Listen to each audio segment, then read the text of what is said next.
심리학자 에릭 프롬이 건강하지 못한 사회를 적대감, 불신감, 도구화라고 하는 세 단어로 특징을 지어서 설명을 했습니다. 적대감이란 다른 사람을 미워하게 만드는 거고, 불신감이라는 건 사람을 믿지 못하게 만드는 거고, 도구화는 사람을 이용하도록 만드는 겁니다. 건강하지 못한 사회, 안타깝게도 우리 사회는 적대감, 불신감, 도구화, 이런 것들이 아마 팽배한 그런 사회인 것 같습니다. 그래서 믿음도 예의도 인격도 없는 무질서한 그런 세상이 되고 말았습니다. 한때 미국 포도자동차 회사에서 1943년에 찍힌 구리동전 하나를 가지고 오면 포도자동차 한 대를 준다는 그런 소문이 퍼졌습니다. 그 소문이 미국 전역에 퍼졌고, 많은 사람들이 그 포도자동차 사무실마다 전화를 해서 그게 사실이냐, 1943년에 찍힌 만들어진 구리동전 하나 가져오면 정말 자동차 한 대 주냐, 이렇게 막 문의가 막 빗발을 쳤습니다. 미국 조폐청에서도 나중에는 그 사실을 이제 확인해야 되는 그런 상황이 됐습니다. 얼마 후에 조폐청이 공식 발표를 했는데, 그 소문은 포도자동차에서 절대로 낸 소문이 아니라고 하는 게 밝혀졌고, 이 조폐청 자료가 뭐냐면 1943년도에 10억 개의 동전을 찍어냈는데, 그 동전은 전부 아연 철판으로 찍어낸 거였다고 밝혔습니다. 1943년도니까 전쟁 물자 때문에 구리가 부족해서 구리로 만든 동전은 하나도 없었다는 거죠. 그런데도 누군가가 그걸 알고 구리 동전 하나 가져오면 자동차 하나를 준다 그랬다, 이제 이렇게 소문을 낸 겁니다. 우리 동서고금 인류 역사에 사람이 착하게 살면 천국 간다, 이런 소문이 난 적이 있었습니다. 심지어는 하나님 앞에 헌금을 할 때 헌금통에서 딸랑하고 금전이 이렇게 헌금통에 떨어지는 소리가 들리면 연옥에 있는 너희 조상들이, 부모들이 점프를 해서 연옥에 있다가 천국으로 간다, 이런 일들도 교회가 가르쳤던 때가 있습니다. 여러분들, 선행으로 구원받는다, 그 소문은 사실이 아닙니다. 천국에서 받아줄 수 있는 선행은 이 세상에는 아무것도 없습니다. 천국에 들어갈 수 있도록 해주는 유일한 선행은 자기 자신이 하나님 앞에 죄인인 걸 고백하는 겁니다. 예수 그리스도를 믿는 죄인들에게 은혜로 주어지는 하나님의 은혜 밖에는 유일한 선행이 없습니다. 누구든지 주의 이름을 부르는 자는 구원을 얻으리라고 그랬습니다. 이게 구원의 진리고, 이게 믿음의 본질입니다. 오늘 본문의 배경은 백향목이 있는 레바논입니다. 레바논은 팔레스타인의 최북단에 위치한 산맥이고, 그 산맥의 정상이 우리가 아는 헤르몬산입니다. 자, 그런데 그 헤르몬산은 가나안 사람들이 폭풍의 신으로 여기는 바알이 소리를 지르는데 천둥으로, 번개로 소리를 지른다고 그 가나안 사람들은 그렇게 믿었습니다. 그래서 그 헤르몬산에 폭풍이 불고 천둥 번개가 치면 그 가나안 사람들은 그 바알신에게 넙죽 엎드려서 정말 자신들의 존재 가치와 안정감을 찾으면서 바알신을 섬겼습니다. 그런데 하나님께서 폭풍으로 그 헤르몬산을 흔들고 레바논을 부수는 겁니다.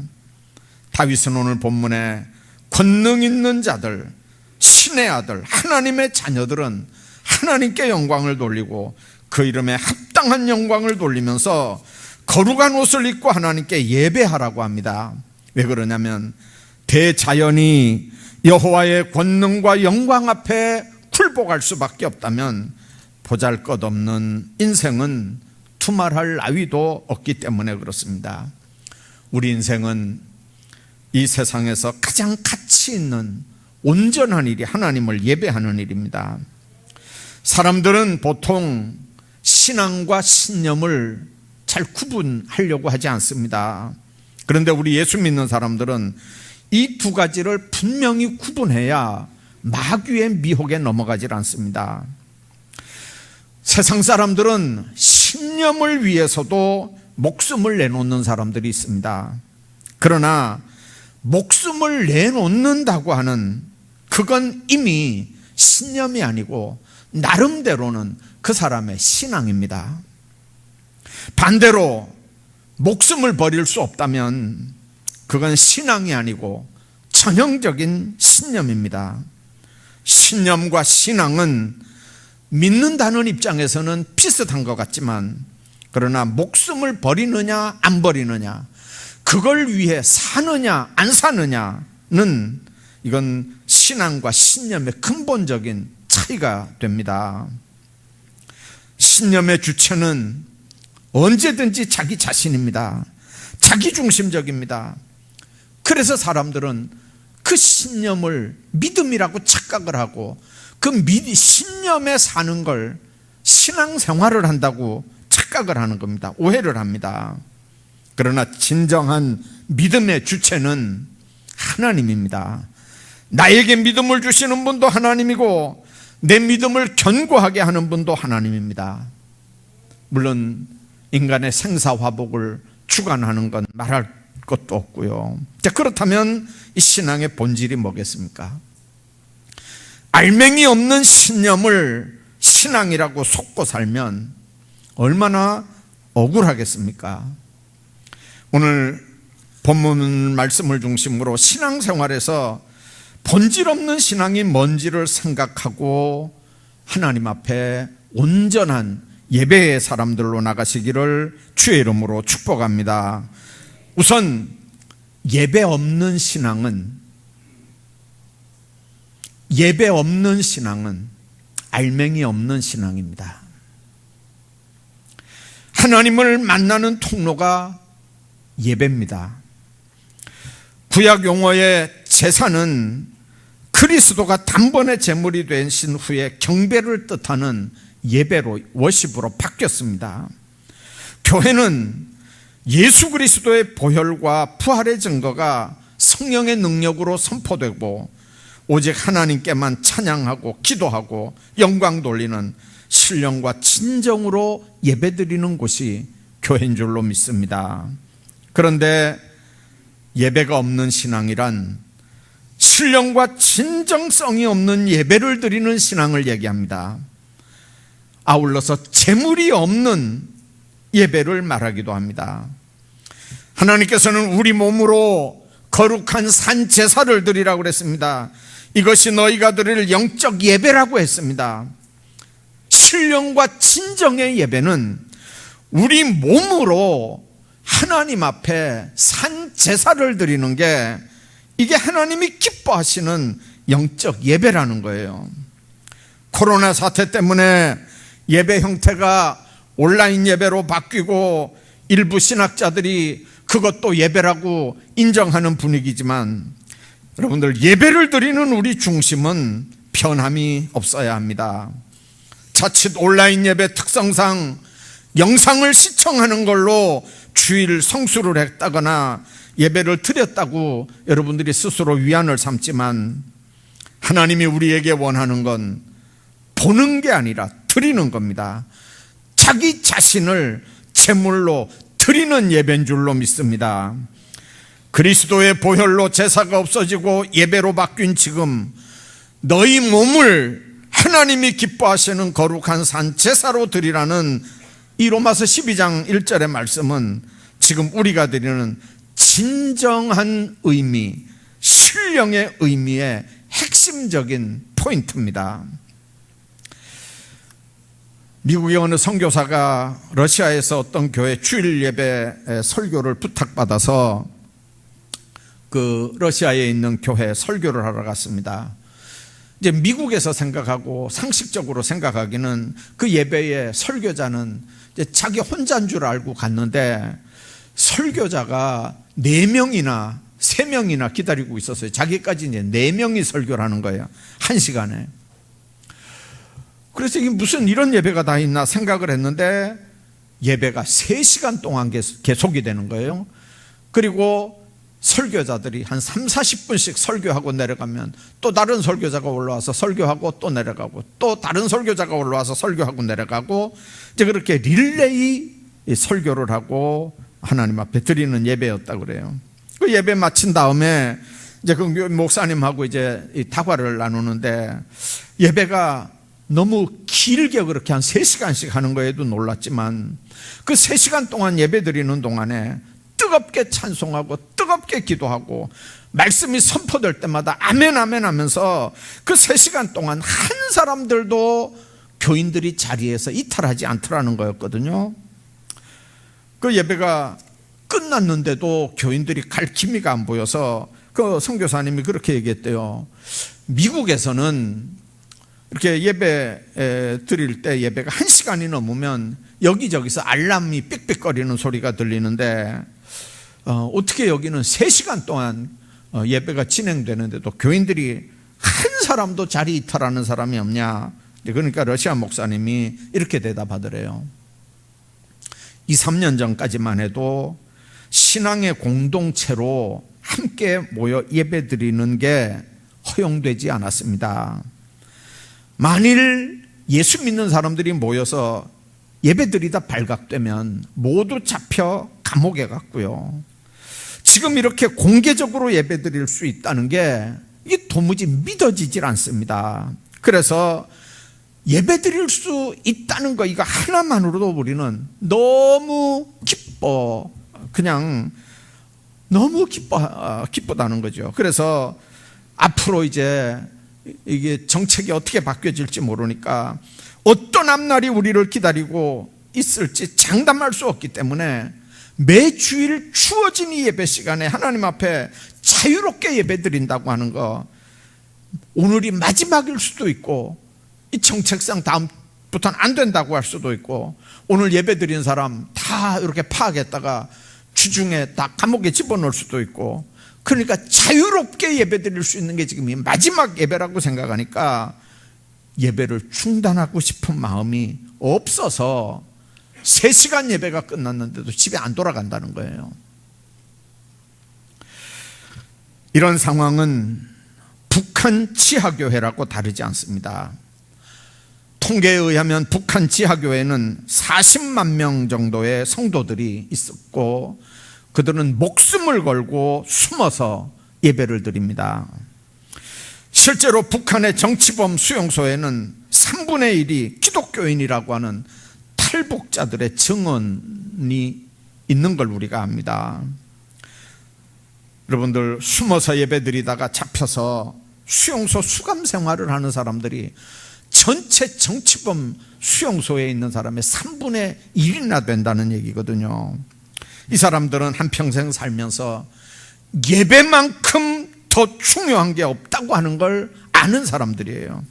그렇기 때문에 예배드리다 잡히면 고초당하고 예배드리다 잡히면 감옥 가고 예배드리다 잡히면 죽을 수도 있지만 한평생 살면서 하나님 앞에 예배드리는 게 이게 얼마나 중요한지 알기 때문에 감내할 각오가 있다는 거죠.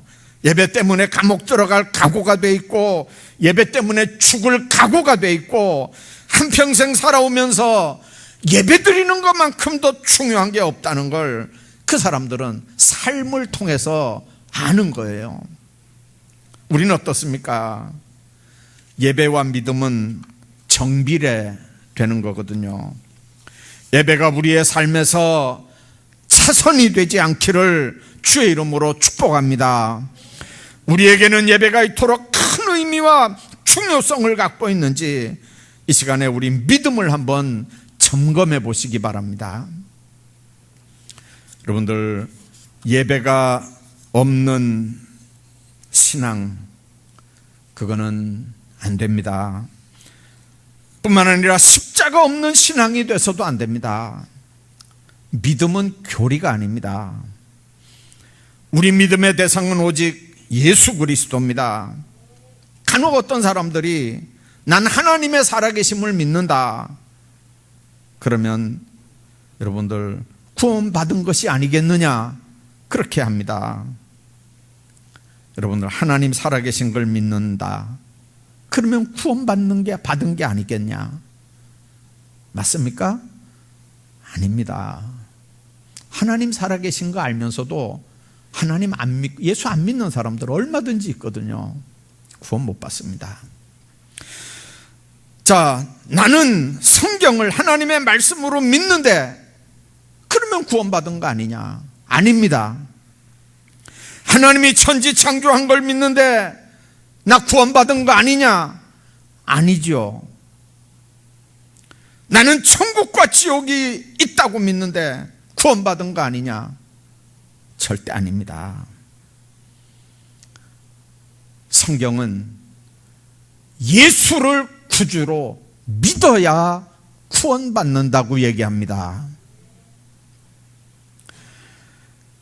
마귀도 하나님 계신 거 압니다. 마귀도 천국 지옥이 있는 거 압니다. 마귀도 성경이 하나님의 말씀인 걸 압니다.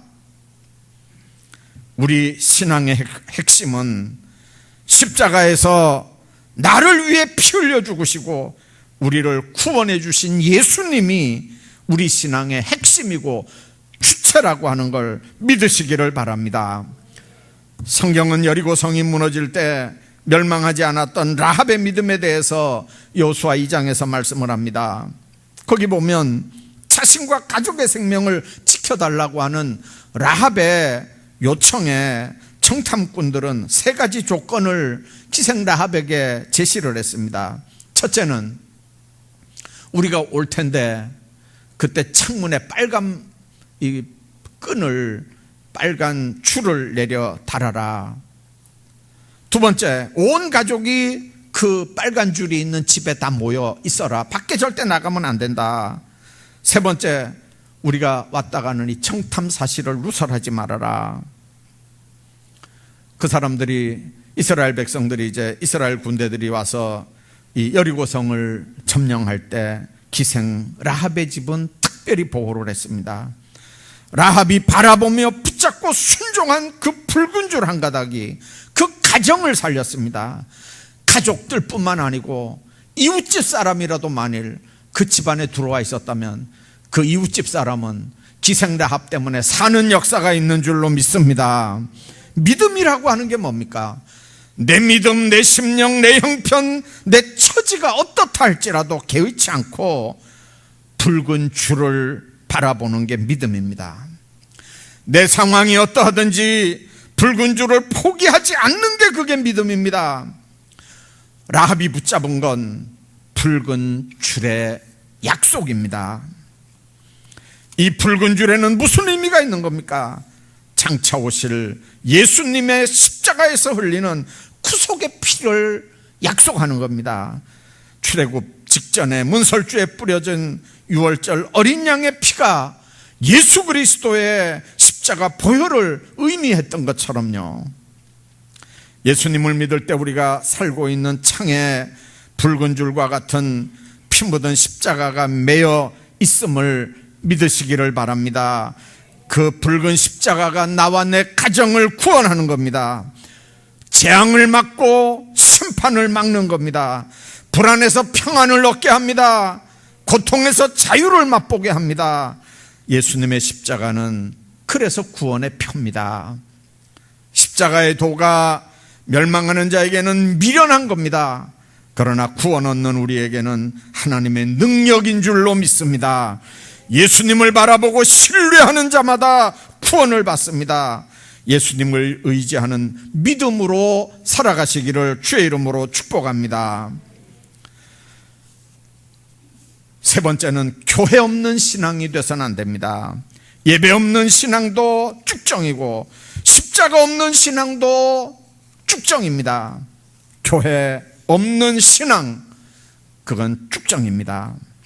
무교회주의자들, 거꾸로 가나안주의자들, 여러분들 온전한 신앙은 아닙니다. 집을 그릴 때, 그림 그릴 때 여러분들 한번 보세요. 집 그린다고 한번 생각해 봐요. 자, 붓을 한번 들어보세요. 연필 한번 빨리 들어보세요. 집을 그립니다. 제일 먼저 뭘 그립니까? 지붕부터 그립니다. 그리고 집 밑에 집채를 그립니다. 창문을 냅니다. 근데 건축하는 사람들은요, 거꾸로 한대요. 제일 먼저 기초부터 그리고, 그 다음에 어떤 기둥을 세울까를 그리고, 지붕은 제일 마지막에 덮는데요. 실제로 건축하는 사람들은 그렇거든요. 여러분들 생각해 보면 지붕부터 집을 그릴 수는 있습니다. 그러나 지붕부터 집을 지을 수는 없습니다. 교회는 하나님의 집입니다. 무엇보다 교회는 밑바닥부터 짓는 집입니다. 사도와 예언자들이 그 기초를 놓았습니다. 가장 밑바닥에는 벽돌을 이어주고 든든히 받쳐주는 모퉁이 돌이 있는 것처럼 이 모퉁이 돌이 바로 예수님입니다. 예수님은 건축자들이 버린 모퉁이 머릿돌이 된 것처럼 가장 높은 자리를 버리고 가장 낮은 곳에 내려오셔서 모퉁이 돌이 됐습니다. 우리는 이 모퉁이 돌에 연결이 돼서 지금 우리 삶으로 하나님의 성전을 지어가고 있는 줄로 믿습니다. 그러므로 교회에서 가장 낮은, 가장 밑바닥에 스스로 낮추는 자가 예수 그리스도에게 가장 가깝게 연결된 자인 줄로 믿으시기 바랍니다. 초대교회는 예를 들어 에베소 교회, 고린도 교회, 골로새 교회, 이런 교회들은 이상적인 교회가 될 수 있는 조건들, 좋은 위치, 문화적, 경제적 아주 중심지, 그 교회를 창립했던 그 창립자들이 아주 좋은 멤버들이었고 훈련받은 아주 믿음 좋은 지도자들이었습니다. 그런 걸 다 갖춘 교회들이 초대교회입니다. 그런데 우리가 신약성경을 보면 우리가 기대하는 것과는 그 초대교회가 많이 다른 걸 우리가 보게 됩니다. 교인들 중에는 거짓말쟁이들도 있었고요, 혈기 부리는 사람도 있었고요, 도둑질하는 사람도 있었고요, 음담패설하는 협작꾼들도 있었습니다. 사기꾼들, 우상숭배, 간음, 음란, 별별 문제라고 하는 문제는 다 가지고 있었던 게 초대교회 공동체입니다. 그런데 그게 바로 성경이 말하는 이상적인 교회의 모습입니다. 문제라고 하는 문제가 다 있는 교회가 무슨 성경이 말하는 이상적인 교회입니까? 우리들이 생각하는 이상적인 교회는 죄도 없고 거룩한 성자들만 모인 그런 곳이라고 생각합니다. 그러나 주님이 생각하는 이상적인 교회는 거룩한 성인들만 모이는, 죄 없는 사람들만 모인 곳이 아닙니다. 거기는 죄인들만 모인 곳입니다. 왜 사람들이 교회를 보고 실망합니까? 교회에서 천국을 기대하기 때문에 그렇습니다. 그러나 이상적인 교회는 천국이 아니라 병원입니다. 종합병원입니다. 교만하고 이기적이고 혈기 부리고 시기 질투하고 온갖 죄에 찌들고 충독된 사람들이 말씀의 엑스레이 앞에 점검을 받는 겁니다. 하나님의 사랑 가운데 치료를 받는 겁니다. 그리고 변화되는 장소가 바로 이상적인 교회입니다. 여기는 문제 있는 사람들이 와서 그 문제를 해결해 가는 데입니다. 영적으로 육적으로 병든 자들이 여기 들어와서 하나님의 성령의 불로 치료받고 변화받고 고침받아 돌아가는 곳이 바로 하나님의 교회인 줄로 믿습니다. 그러므로 우리는 교회에 대한 개념부터 뜯어 고쳐야 됩니다. 교회 와서 왜 상처를 받습니까? 기대가 너무 커서 그렇습니다. 교회는 천국이 아니고 병원입니다. 교회는 온갖 질병들, 온갖 죄인들이 다 모이는 병원이기 때문에 여기는 치료의 역사, 거듭남의 역사, 변화의 역사들이 일어나는 겁니다.